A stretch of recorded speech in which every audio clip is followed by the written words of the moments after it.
Welcome to part one of the whimsy board agenda nodejs walkthrough. Part one covers installation. Installation has been timed as about 3 minutes. Even if you round up, in about 5 minutes you should be up and running. I'll go through each platform and note things that may be of interest or things to watch out for.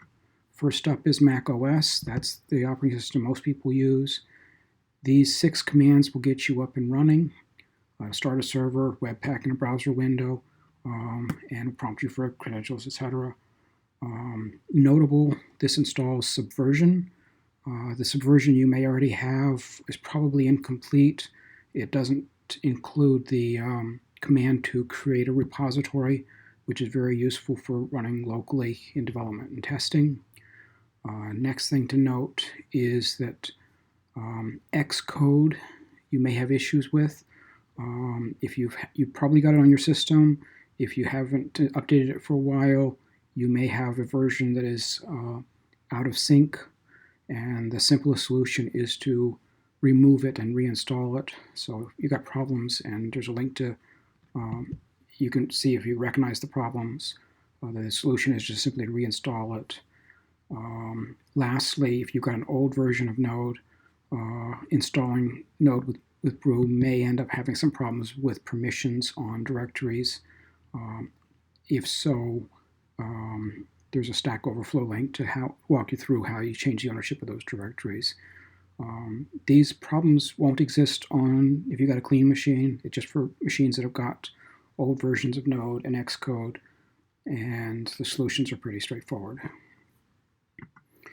Next up is Linux. The instructions for Ubuntu start with 5 commands. With Debian Buster, there's an additional command you must do first, and then the 4 commands at the bottom are the same as in the Mac. With these, you're up and running. Nothing really to watch out for other than you may need to modify the amount of iNotify watchers. There's a command to actually see how many you've got. The default is usually around 8,000.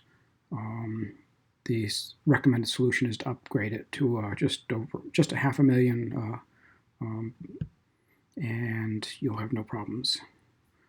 This is also a great way to deal with a virtual machine. If you've got VirtualBox, you just install a version of Ubuntu and run these commands, and you're up and running. Microsoft Windows, conceptually it's similar, but you go through point and click on the websites and download install tools that run the installers. There's installers for Subversion, Git, and Node, and Visual Studio Code.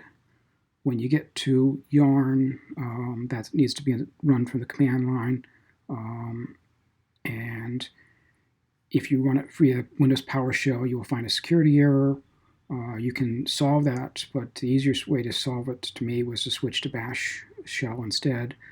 Bash Shell is installed automatically with Git, and I proceeded further with that, configuring my shell for Yarn to be bin bash, and you could start the development that way.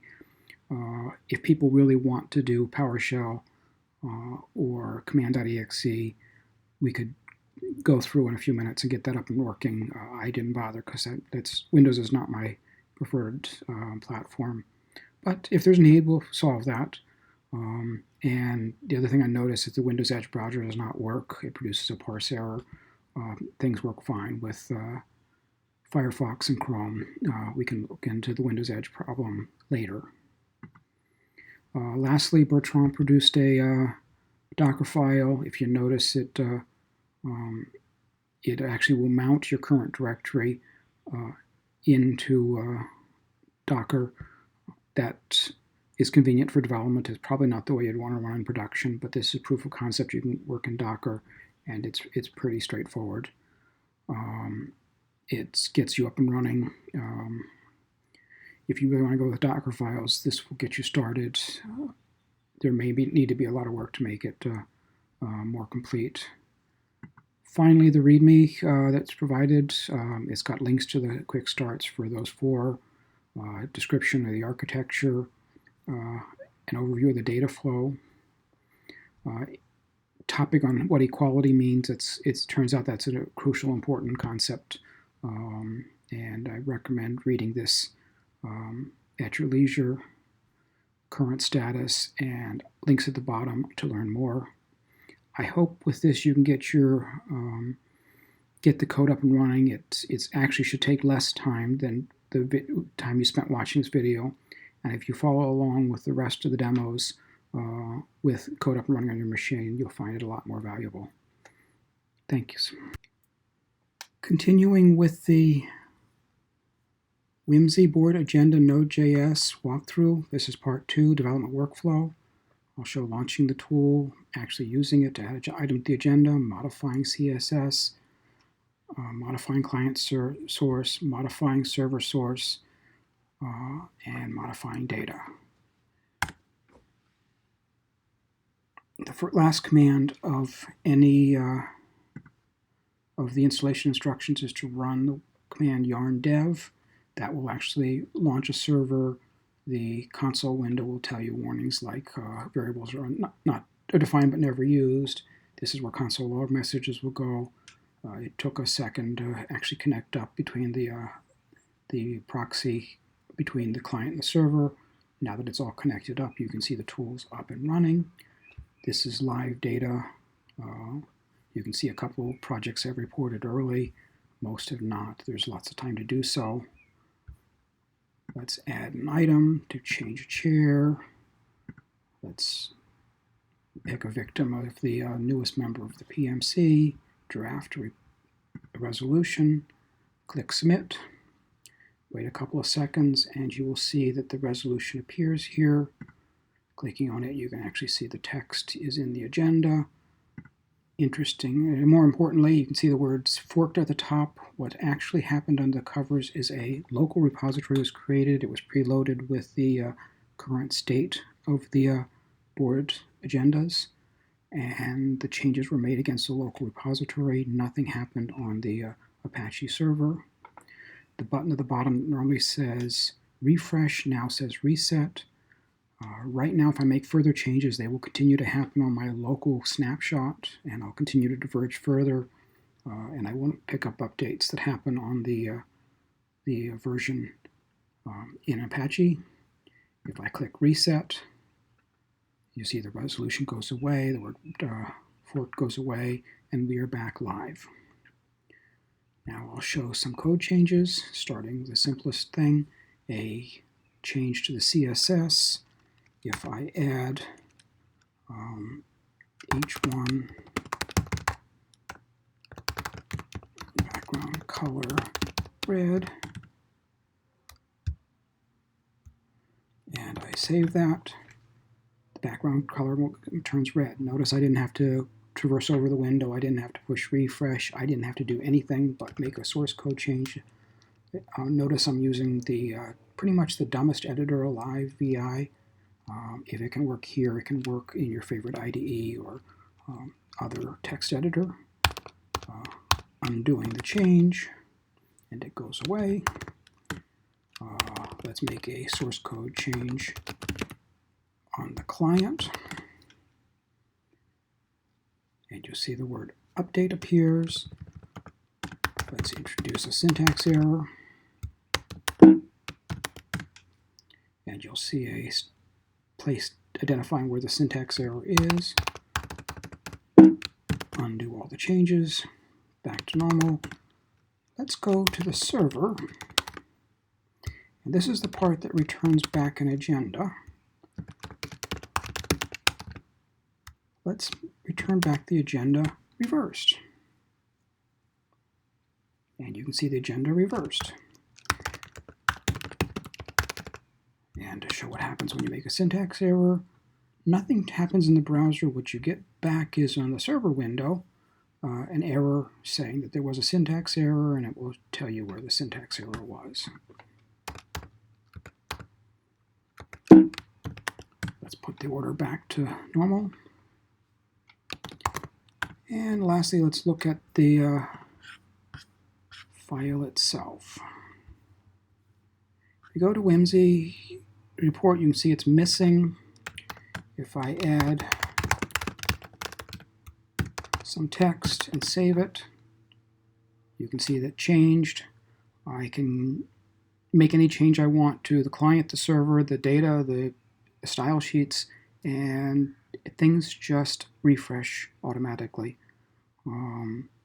This makes for a pretty much delightful development experience. Things just work.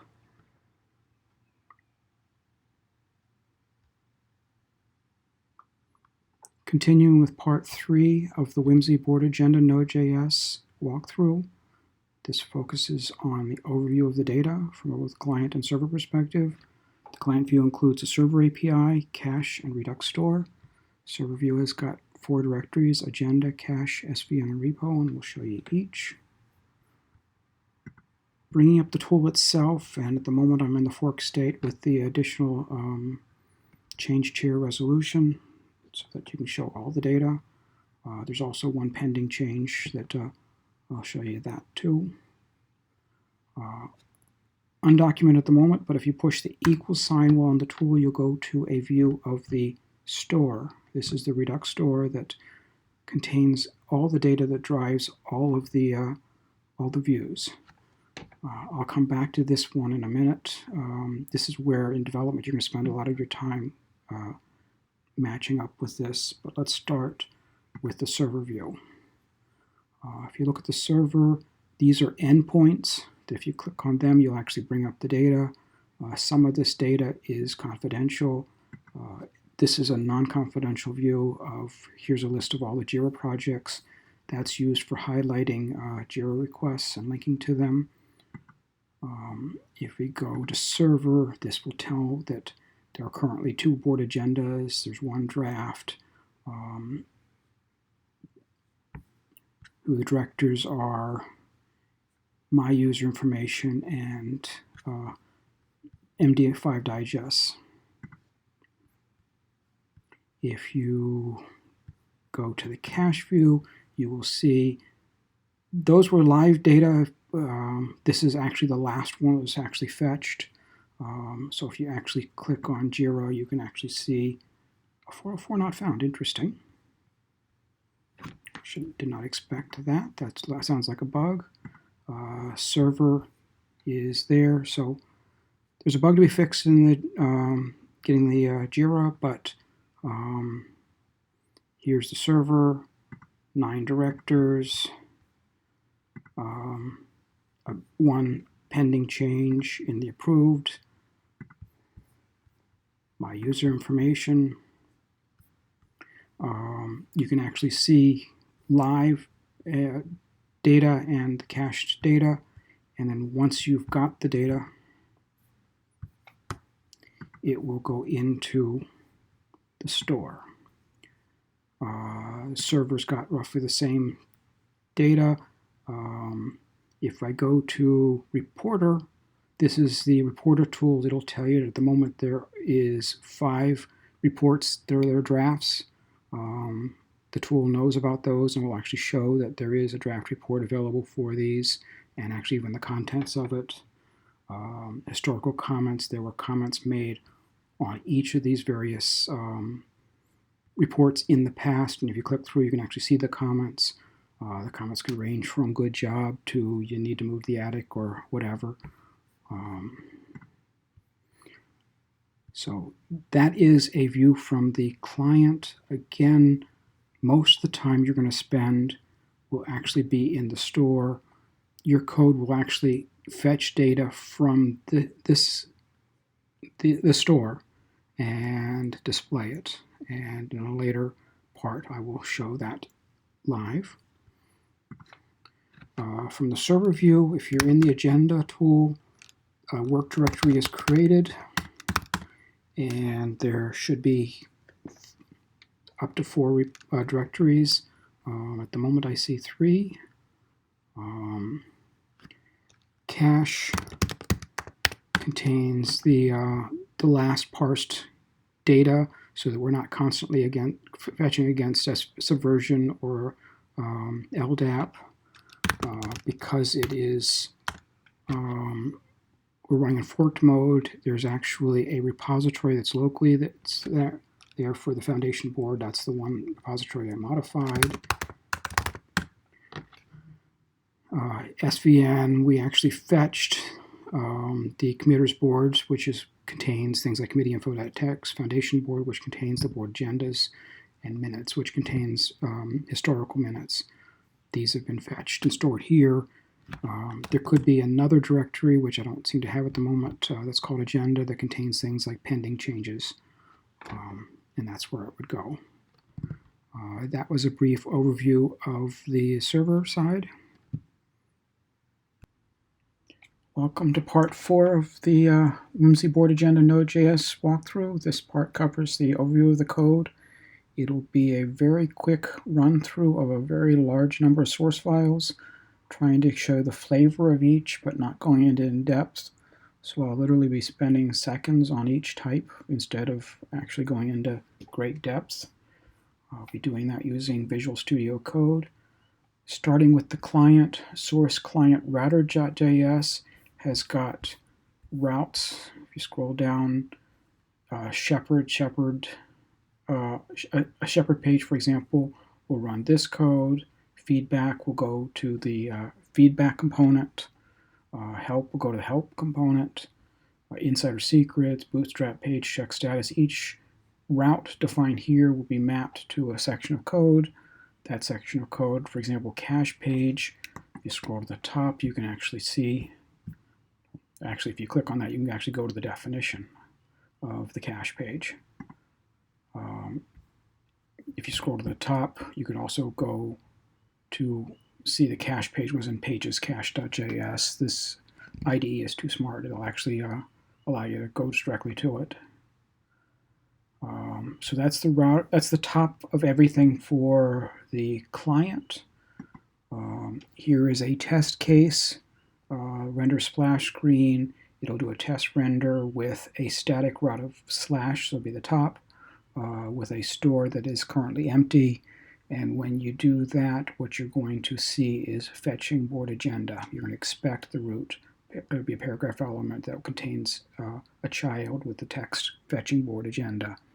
This test passes, and it's an example of the type tests you can write. Obviously, you'd probably want to put other data in the store and vary the location and what you want to check for.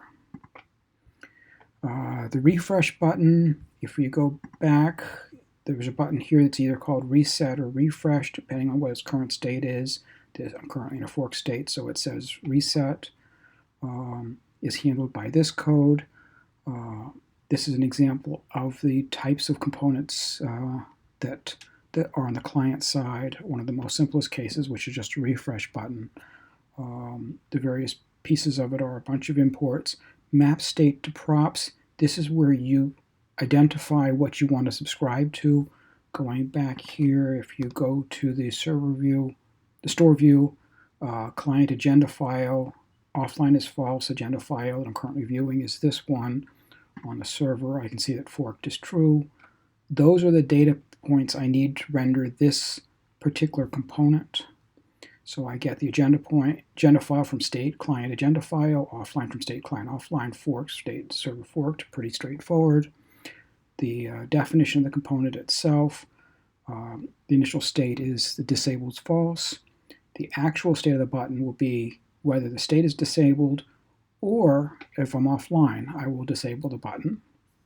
The label of the button will be based on whether or the value of a forked property. If it's forked, it'll actually say reset. If it's not forked, it'll say refresh. And the actual button is button class, button primary button. This is from Bootstrap. On clicked, it'll run this method. Disabled will be based on whether the value of the disabled value and label will be filled in. If you call click, it'll actually pass an event. The first thing it'll do is it'll set the state disabled to true. So while it's actually running, you'll see the button disabled. It'll actually do post, which is imported from some utilities that I wrote. It'll actually just do an HTTP post. It'll post a refresh, passing data being agenda. This prop is agenda file, so it'll actually say which agenda you want. When it gets a response, it'll set state disabled to false, and then it will dispatch that agenda by calling actions post agenda. That's what updates the store. The store, once updated, any component that's described as something that's changed will be re-rendered. So this is all the code necessary to implement a refresh button, which is obviously a pretty simple button, but this is the type of flavor of what client-side coding looks like. Next, I'm going to show another element. This is the Podling name search thing that shows up at the top. If the item matches establish, it'll decide to call the server to do a Podling name search. If you notice, this doesn't actually do the subscription part at the top, and it's actually calling server dot. That's because this is the old style code that I'm trying to move away from to a Redux store. So this is an example of code that needs to be updated. It just needs to be updated to make certain that the data is in the store, and then it fetches from that store and actually puts it in. But the idea is the same. It'll return, in this case, a span element that will be what you see is a little links to whether the to the Jira itself. You'll actually see a little check mark if it's the Podling name search succeeds. So that's an example of an element that appears on the screen that's not necessarily a button, just something else. Layout main, this is the top part of all windows. If there wasn't a view in a server, so this is when it comes in, the states are not set yet, it'll actually say fetching board agenda. If there is not a view, but the server data has been fetched, that means the page was not found. Otherwise, what it will render is a header, the actual element, that's the view, the footer, and then for each of the buttons it checks to see if there is a form associated with it. And if there is a form, it'll actually render the form. If you know Bootstrap, what you end up having is lots of hidden forms that render based on when the button is pushed. This is the support for that. There's some obsolete code in here for navigating that needs to be cleaned up. The router is what is currently being used. Next up is the models. This is the code that's going away. Basically, what the store replaces this. It used to be very object-oriented with calls like ready, review, and approved, and whatever that would actually do logic. So if you get into the model directory, it's an indication of stuff that needs to be replaced. A lot of work needs to be done, but it should be now pretty straightforward because it's the new stuff is up and running. Now we're on pagesindex.js. This is the actual index that you see when you first come in. It's a table with rows, attached title, owner, and shepherd, agenda index map, tr row for each. This is still using the old agenda instead of the new store. So it's another example of a page that needs to be updated, but it does basically work. So you can take something that's currently working, switch it to the new stuff, see it's still working, and commit the changes. And I actually would love to see people picking small tasks like this and taking it on and making it work. Next up is reducers.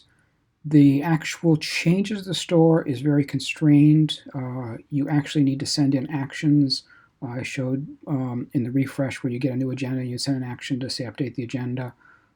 This is an example of a reducer. The action is clock increment, and it'll increment the state, and clock decrement, and it'll decrement the state. The clock is something that appears in the top center of the page when it's actually fetching. And when the fetch is complete, the clock goes away. If multiple fetches happen, the state will actually increment to the point that will require multiple decrements to get back to zero. This is the style of the way state changes happen, and this is part of the whole subscription model of how the store works. It's very constrained. You can't just modify data. You actually need to send an action like this, and it will then check to see what's changed and then invoke the components necessary. This is a slightly more complicated reducer. The responses that came in on the board comments that are sent after the meeting. There is a call to the server that says, give me back the list of responses. It turns out that the server is currently coded to return and organized by date. It'll actually say that all the responses that happened from the January meeting, followed by the February meeting, followed by the March meeting. From the client perspective, it turns out it's easier to look at it for what are all the responses for this particular PMC. So I just iterate over it and I store it in the client in a different organization than the server. So any manipulations you want, you can implement in a reducer that changes the view from how the client and the server looks at the same data. Okay, going to the server side, there is a app.get for each individual URL. Right now, the convention is all the server URLs start with /API, and that maps a GET request to a method call. Then that method call, when data responds back, it'll be sent back as JSON, or if posted reports, for example, comes back with a string, so it'll do response send, but it'll set the application JSON content type header. That's app get. There's a number of app posts, but this is the top of the server. Here's a test for the server. It's not necessarily a good test, but it tests that LDAP works. Find commit or ID by name. It'll get the names and expect names for Sam Ruby to equal Ruby S. Expects members to contain Ruby S. And expects the committers for a project called whimsy to contain Ruby S.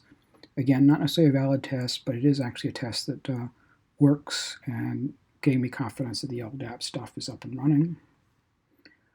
Refresh. When you pushed refresh on the client, that button, it went through the router and sent it to this code here. This code here gets the agenda from the post request body. If we're in development mode, it'll call reset in the svn.js module. That reset is what does get rid of all the local repositories.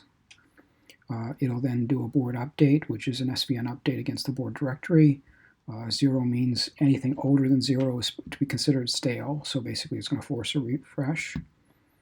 And you'll then await a read of that agenda and then return that back to the client.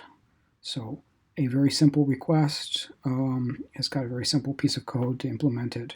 This code can be as complicated as you like.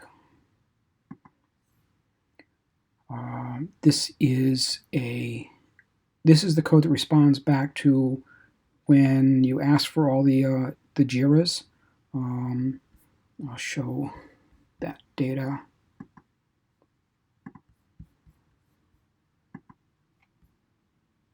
Here.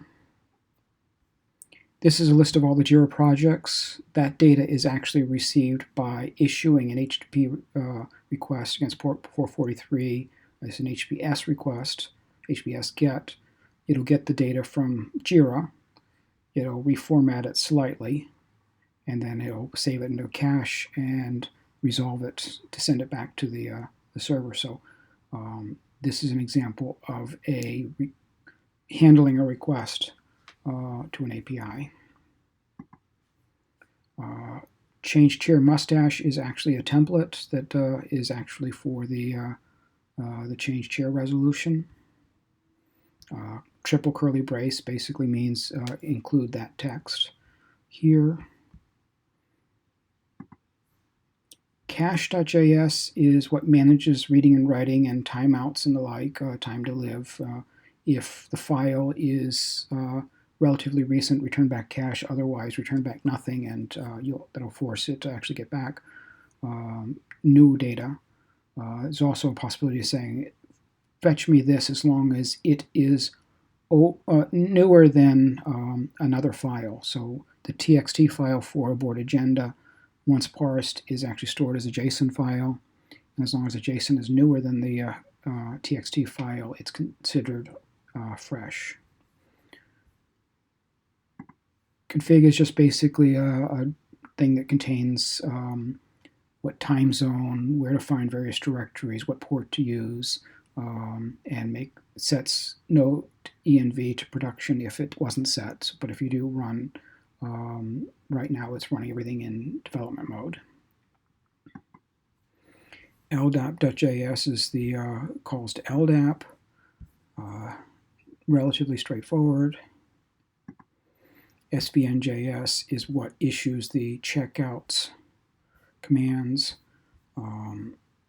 against predefined repositories, so I encapsulated that a bit, calling svn no user interactive with the username and password, and I actually stripped the password from error messages in case there is a stack traceback so that it won't actually show up.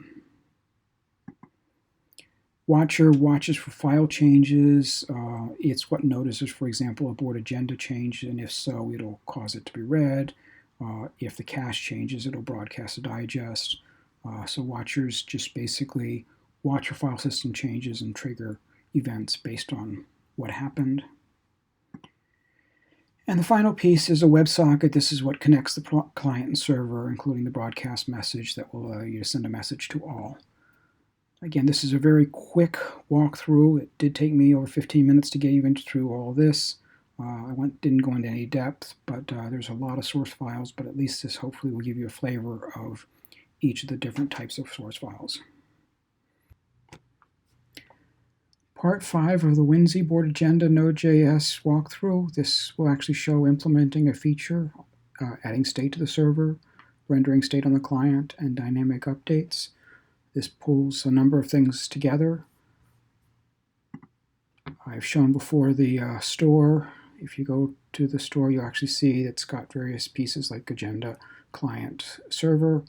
One thing I haven't shown is if you add to the URL what pieces you're interested in, you can look at just that piece. So diving down into store, you'll actually see that it's got agendas, digests, etc. Now I'm going to add some state to the store. So this is on the server side, sources, server, sources, server. So it's on the server side, and it's actually the server data structure. And the data structure I'm going to add is server.tod equals new date. Pretty straightforward. And once I save it, it shows up, and you'll see the date is now on the client and stored in the store. That's what it took. Now let's go to the client. This is source client layout header. This is the header that shows up at the top. I am going to extract TOD from state.server.tod.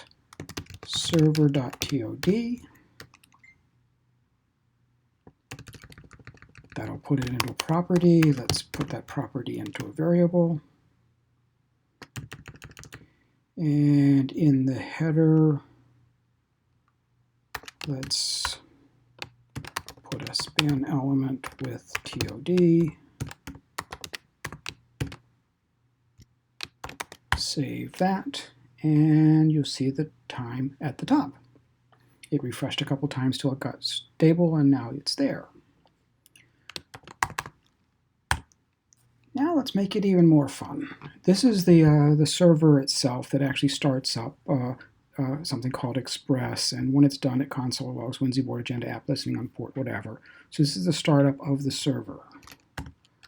Let's add a function called clock, which will do a broadcast of actions.postServer TOD new date. Close, close, close, semicolon. Okay. Oops. Okay, I've added a function. Probably don't have any syntax errors. It refreshed, so it looks like it's good. That function, if I were to call it, though, would die because I don't have a number of things. So import star as actions from the actions file, import broadcast from socket.js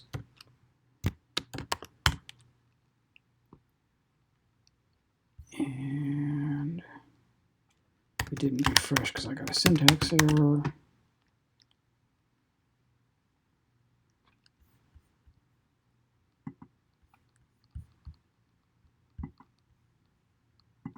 Probably got another syntax error.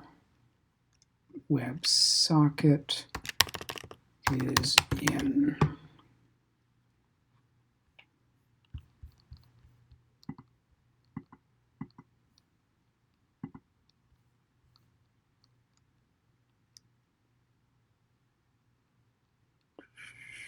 Okay, now it all refreshed.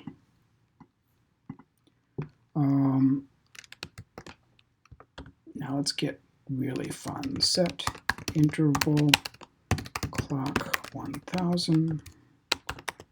So every 1000 milliseconds it'll call my clock function, and that clock function will broadcast the current time of date, and you can see the time of date updating in the header and in the data structure. That is a complete round. That's complete. Server notices something. The other side of it, we've already been through. A refresh button. When you push it, it'll call click. Click will actually post something to the server. Once it gets a response, it'll put something in the state, and that will update things. So those pieces together is a complete round trip.